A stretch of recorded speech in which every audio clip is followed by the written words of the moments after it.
always want to apply this Cruyff style where he always wants to have one more player than the opposition in the build-up phase. For example, if the centre backs split and they press with the front two, then Xavi don't mind that.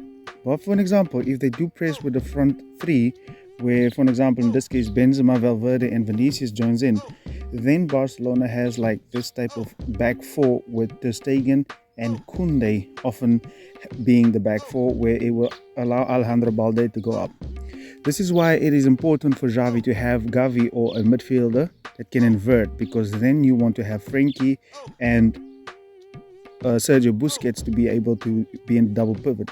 Because in case of where Sergio Busquets is the sole pivot, they often can look to mark him, but when Frenkie is there, it's a 2-on-1 in that space.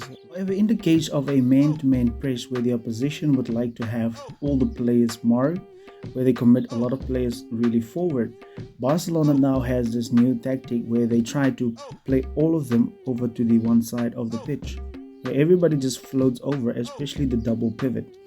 In this small space over here, Barcelona will now have an example of having more players on one side of the pitch to be able to move the ball around correctly. This would draw also the whole opposition over to one side in order to be able to cover all of the space that's left now on the side because of their high press.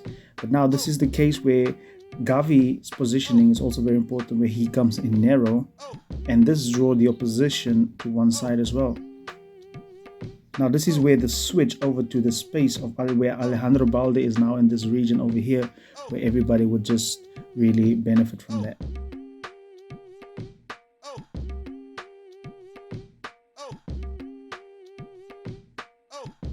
As we know by now, Barcelona always would like to keep their back four intact as they move up the pitch. However, this is only with the one striker teams that would like to only press with one striker. But Barcelona sometimes have this problem where teams like to press with the front three or with the front two, and that is where Ter Stegen comes out and actually becomes part of a back three. In this case, if Ter Stegen does not come through, we often see that it's either Frenkie de Jong, which in the last game it was Sergio Roberto, but we see it's Frenkie de Jong that would like to get into these regions. However, if they don't get into the regions, it is actually Alejandro Balde that goes forward, and Frenkie or Pedri actually goes out in between the centre back and the full back. This is a whole different way of Barcelona building up from the back, where Xavi actually get into these regions, which means sometimes when teams do like to press up, it is Ter Stegen or the centre back that can find Xavi in these regions to actually do some damage for FC Barcelona. And this is a really good build-up way for Barcelona to do, because Xavi has a array of tactics where he actually finds a way to get around the opposition. We also do see that it is actually the double pivot, and sometimes now we do see that sometimes when the ball goes out, it's even Xavi that can get into the regions over here, where he would then have the ball and look to get in 2-on-1 situations right here. So flexibility is the name of the game for Xavi.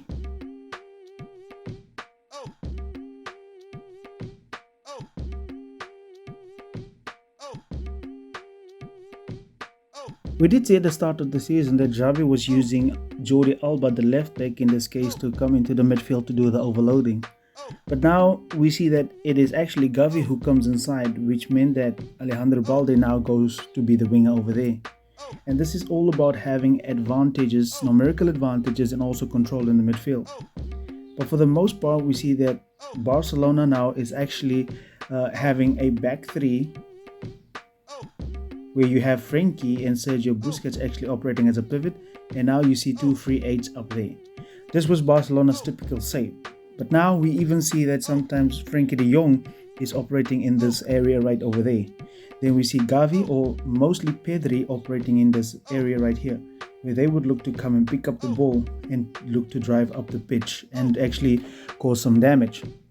The midfielders now also is used, like we said in the previous video and earlier in this video as well, that they like to operate right here in between the midfielders as well. We didn't even see that Sergio Roberto was inverting. So the midfielders are really covering a lot of space in this area for Barcelona. There's also a whole few tactics that Barcelona do try if they get trapped in their own side. For an example, where Koundé actually comes really wide, receives the ball, passes it to Ronald Araujo, where Rafinha comes narrow in order to draw a player out of position. Araujo then will give the ball, and then a midfielder will run into the space over here where they give the ball then to that player. However, on the other side, it's a little bit different because not always does Barcelona do this, but for most of the time, we do see that it's Xavi that has to invert into the position here. Then Alejandro Balde go forward, where Xavi actually gets the ball in the region over here, where then he gets the ball and then he tries to play the people in behind the defense right there, where Balde and sometimes even Robert Lewandowski also run and get the ball in that region right there. But for the most part, we do see that Barcelona's midfielders does all of the work mainly, especially with inverting and everything.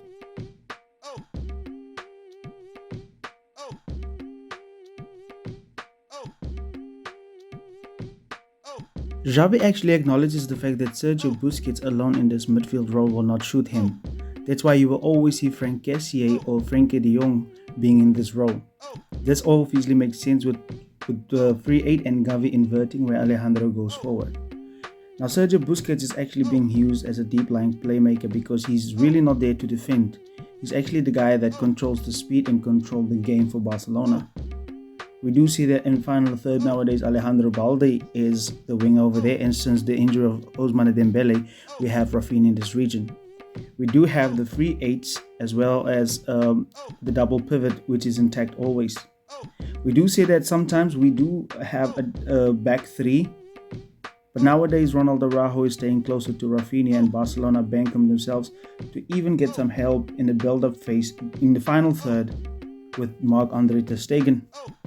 But this is now the fact that this shape leaves one player of the opposition very open and alone. So multiple times teams now sit to defend, even Real Madrid to defend with a back five. Over here we do see that Xavi is now dropping into this region over here, or sometimes it's Frenkie de Jong that will receive over here. Now Barcelona would have a 3-on-2 situation in this region where they could find outlets in order to manipulate the play. Always do see that Xavi is often using Frenkie de Jong to stay next to Busquets in order to have control in these deep lying positions with the playmaking and the passing, where we see that Xavi is now dropping into the position over here to receive. Now should a player actually follow Xavi, we do see that Robert Lewandowski is now receiving the ball in these regions too. And this play with Xavi is now also having Lewandowski over on one side, causing the opposition to come extremely narrow in order with the 3-8s to come all in here. This now has Ronald Araujo on this overlapping runs, or we have Rafinha who receives where the fullback would now be in the half space making underlapping runs, and as well as we said overlapping runs. And this is just an array of tactics from Xavi. That will be all from my side today. I hope you understood everything in the video. Please do let us know in the comment section, what do you think about everything? What do you think about our team's performance as a whole? I do want to thank each and every one of you guys that has been subscribing and supporting the channel. If you haven't, please make sure that you hit that subscribe button.